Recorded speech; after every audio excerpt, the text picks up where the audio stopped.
बीड जिल्ह्यात पुन्हा एकदा कायदा सुव्यवस्थेचा प्रश्न निर्माण झालेला आहे। याचं कारण असं की आज अंबाजोगाई शहरातील माऊलीनगर या भागामध्ये एक पिंगळे रो हाऊस आहे, या ठिकाणी गोळीबाराची घटना समोर आलेली आहे। आपण पाहू शकतात, हेच जे घर आहे या ठिकाणी सकाळी 9:30च्या दरम्यान गोळीबार झाल्याचं समोर आलेलं आहे।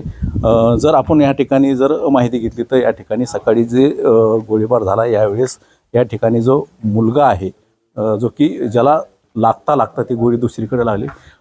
इकडे ना एक मिनटं, नेमकं काय सकाळी काय घटना घडली थोडं सांगशील का सविस्तर? सकाळी गेट वाजलं म्हणून आई इकडे आली बघायला, ह्याच्याजवळ खिडकीजवळ। आईनं खिडकीतून वाकून बघितलं का, ते कॅमेऱ्यातून बघितलं की ते पळतच आली माझ्याकडं। ते दिसायला म्हणली बाहेर येऊन, आमची गाडी त्यानं चोरून, म्हणजे मला गेल्या वेळेस किडनॅप केलं तेव्हा त्याच्याकडे आमची गाडी, आमच्या वस्तू राहिलेल्या आहेत। तर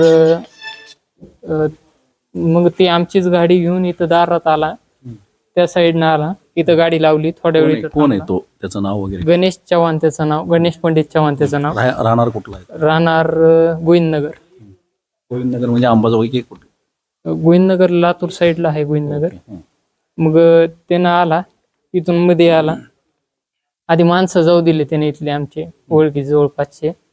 मग ते मौका जवळपास कोणी दिसलं नाही बघून, मग ते उठला, मध्ये आला, इथून मध्ये आला की त्याने कालवा करायला सुरू केला, दार उघडा असं तसं।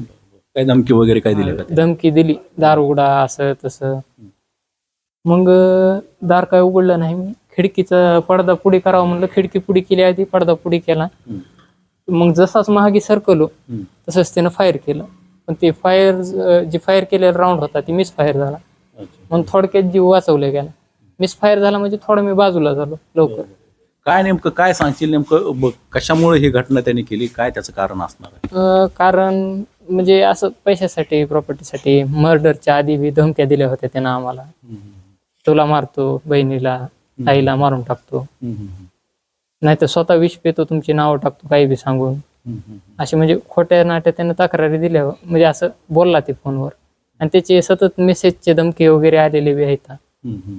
मग ते आम्ही जाऊ द्या म्हणलं, ती करून बी मग ती किडनॅपिंगचं वगैरे झाल्यास आम्ही जाऊन मग दिली तक्रार पोलीस स्टेशन। याच्या अगोदर पण त्याच्यावरती तक्रार आहे की गुन्हा दाखल? FRI फाटलेला आहे त्याच्या नावावर। मग सविस्तर कोर्टामध्ये बी जबाब दिलेला आहे आणि FIR बी फाडलेली आहे। मग ते झालं की आता महिना झाला कीच मग ते आला, दाबदडप केली। इथं माझी बॅग त्याच्याजवळ होती, ती बॅग त्याने इथं ठेवली। मग तेवढंच कॉन्व्हर्सेशन झालं, मी त्याला म्हणलं जा म्हणलं तू इथून, इथं काय धिंगाणा करू नको। त्यानं गन काढली आणि डायरेक्ट फायर केलं, आणि ती खिडकीचा पडदा असल्यामुळं मी त्याला इनडायरेक्ट दिसलो नाही, त्यानं अंदाजानं फायर केलं, पण ते ॲक्युरेट लागतच होतं, थोडक्यात वाच। म्हणजे तुला मारण्याच्या उद्देशानं? मारण्याच्या उद्देशानंच केलं फायर। काय तुझी मागणी काय असणार आहे? मागणी त्याला शिक्षा व्हायला पाहिजे, आणि त्याच्याजवळ गनचं लायसन नाही, ते असंच गावठी दिसायलंय। विचारपूस केली ती मी जरा बाहेर, पोलीसवाल्याने बी विचारपूस केली बाहेर, मग त्यांना बी कळालं की त्याजवळ लायसन वगैरे काय नाही।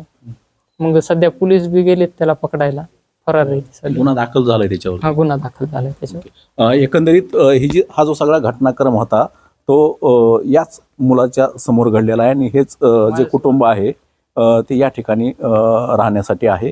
मात्र हा जो आरोपी हा लातूर जिल्ह्यातील रेणापूर येथील असल्याचं देखील सांगण्यात आलेलं आहे। नात्यातील त्यांच्या आरोपी आहे।